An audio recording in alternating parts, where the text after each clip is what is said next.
Alright guys, so we're here to talk about, it's my informative speech topic for my speech class. I'm filming a 3-minute speech here to tell you guys about the life, music, and death and career as a whole of Tupac Shakur. He was a West Coast rapper during the late 80s and early 90s. The guy was born in like 1973, 72 in New York. Child to several members of the Black Panther Party.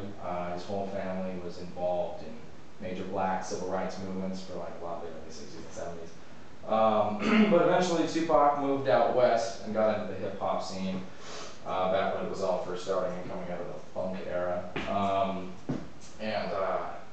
His early life, yeah, he just kind of got really involved with a lot of gangs and started rapping. Hence a lot of the tattoos he has, like the Thug Life tattoo that many people are familiar with. But his music career began, he really rocked the whole rap world by just, changing the whole way everything sounded. West Coast rap sounding much different than East Coast rap and any kind of funk before it. And it was in this time that like a lot of gang affiliations started coming into rap, which is where I can bring out my first visual aid, the red bandana. I see that. But the red bandana is just the color red.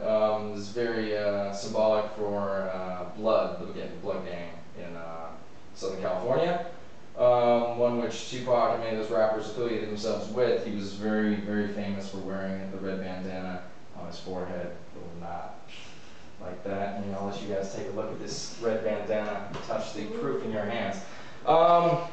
But there's not disputed that Tupac was very influential in the rap community. Started a lot of stuff like that. Gang affiliation being a big thing in the West Coast rather than the East Coast. Tupac's career was, pretty prolific. At the time, I guess they weren't as big of a deal as they are now. But it was, there you go. See, just like that. Just like that. Tilted a little bit. There you go. She's all pent out. Yeah, so Tupac's career was kind of cut short in August of 1994 when the rapper who was known to have problems and fight with a lot of other rappers, not physically, but verbally via music, was in Las Vegas when a black Suburban rolled up on, he was in the passenger seat of Suge Knight's car, who was his, was that producer? Yeah, manager and producer, whatever. Probably not producer, manager, yeah. Promoter.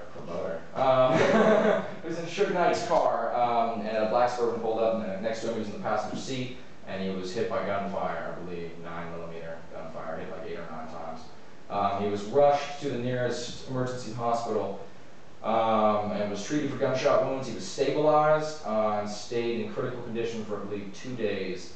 During that, actually, which he attempted to get out of bed for like the first 24 hours after he got shot. He tried to get out of bed like 6 times, even though he was been shot a million times. So they eventually had to put him into a barbiturate-induced coma just to keep him down, and then he died a day later. But Tupac's legacy lives on through modern-day hip-hop. Things aren't really the same. It's way harder, way more involved in gang culture and a lot of the hardships of the hood, quote-unquote, that he instituted into rap, something that was never really around before, at least not in the West Coast scene.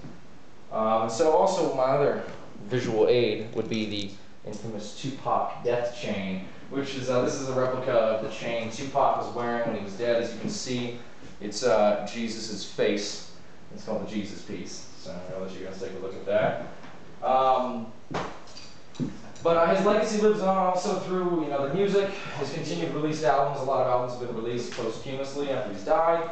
But more than anything, he lives on through a lot of conspiracy theories. Many people don't believe he's dead, see patterns in his music, and believe he will one day rise again. But that is to be disputed. I hope you guys enjoyed my presentation. If you want to introduce yourselves, feel free to say hi to Miss Buckway. Hi! Actually, there you go, bingo. Thank you guys. Hey, dude, turn it off. Can we ask some questions? All right.